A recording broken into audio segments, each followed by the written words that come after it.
Now, I don't know if it's just me, but have you guys noticed that Rockstar has been giving a lot more attention to the newer player-based community in GTA Online compared to the veteran players, the more experienced players, the people who have been playing for years and years on end? It's kind of hard to calculate exactly how many new players are starting GTA Online recently, so what I decided to do was just make a quick poll on my channel to see how many people joined or started playing within the last month, within the last 6 months, within the last year, or have been playing for 2 years or more, or even 4 years or more. After about 15 minutes, these are the results we got. Only 1% of people that voted started playing GTA Online a month ago or less. 2% of people started playing 6 months ago or less, and then a year ago or less instantly jumps to 10%, 20% for 2 years plus ago, and most people have been playing for 4 years plus. I know right now it only has 100 votes, but with the details we have here, let's expand on that a little bit. So let's say 20,000 people voted, we can assume it'll be roughly the exact same numbers.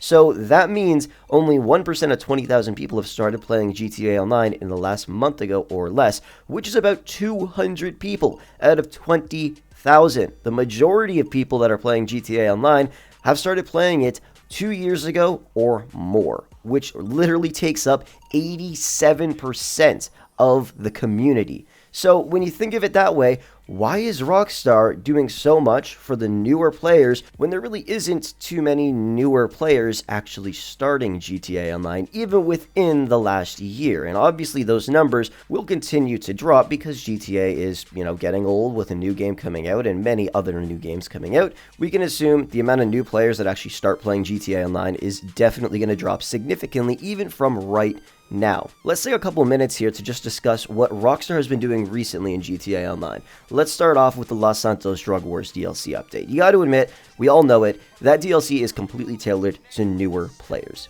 Even though you guys know now, there really isn't too many new players in GTA Online. We literally have the data right here, and like I said, that's probably going to change, but in reality, there still isn't a lot of newer players. Yet, this whole update was pretty much tailored to them.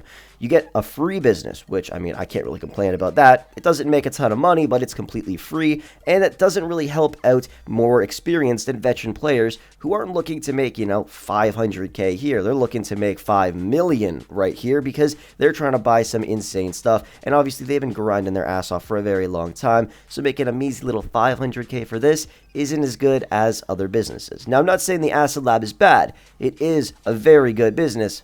Like I said, though, for newer players, it is literally perfect. You also have to add into account literally every one of the missions that you do, the first dose ones and the last dose ones. You get bonus amounts of money, about 100K per mission, I think, and sometimes even more for the final missions. And it's not even just that. In terms of event weeks, double money and triple money events, you've noticed a lot of them recently have been for the Acid Lab and biker businesses. The Acid Lab obviously being the free business and biker businesses being pretty much the second cheapest businesses in the entire game, which is what Rockstar tends to make double money, or you get 2 times supplies and things like that, which of course will continue to help out newer players. But if most of us have been playing for 2 years plus or 4 years plus, why don't they just start doing more double and triple money events for the things that the rest of the community would really benefit from? If you guys don't already know, every event week that comes out, and I'm assuming you probably already know this, but they're all pretty garbage. We all know that. Like, we all say, oh, that's a terrible event week. But if a new player looked at that, they'd be like, oh, wow, let me take advantage of all of this. That sounds great.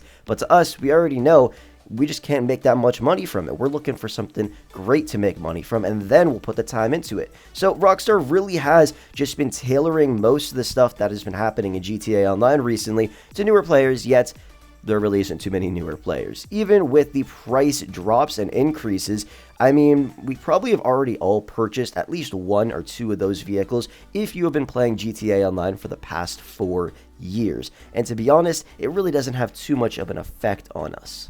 Because number one, you're probably already up in the city. If you've been playing for 4 years plus, you should have some decent businesses. You obviously got the Kosatka and a bunch of other stuff to make loads and loads of money. But then Rockstar did this all, like I said, mainly for the newer player base, because everybody already owns a Pressers who has one or wanted one, but a newer player comes in and like, oh, $8 million for a flying bike, that's a lot of money. It'll take them a lot longer to save up. than somebody who's been playing for 4 years. Obviously, it does depend on what you do in GTA Online, but at the end of the day, you guys could probably see it too now. Pretty much everything that's been happening recently in GTA Online has been for newer players, yet the newer players are almost nowhere to be found. Like every once in a while, I'll see a couple new players or some new players commenting on some of my videos, but the majority of people have been playing for a very long time, and I think Rockstar should start doing more for the older GTA Online community. And when I say older, obviously I mean people who have been just playing for a lot longer. Some better event weeks, maybe the next update won't be a business that we get for free that doesn't make a ton of money, but maybe they add a bunch more insane vehicles that do cost a fair bit. But you know, when you have a lot of money in GTA, then you can just go out and buy what you want. Like I said though, end of the day, recently a lot of stuff has been tailored to newer players, and you know, as a person that's been playing GTA Online for a very long time, I'd really like to see some new content in the game, hopefully in the next update, that is tailored more to everybody. But anyways, that is going to wrap the video up. Comment down below what you guys think. But with that said, thank you so much for watching, and I will catch you guys in the next one.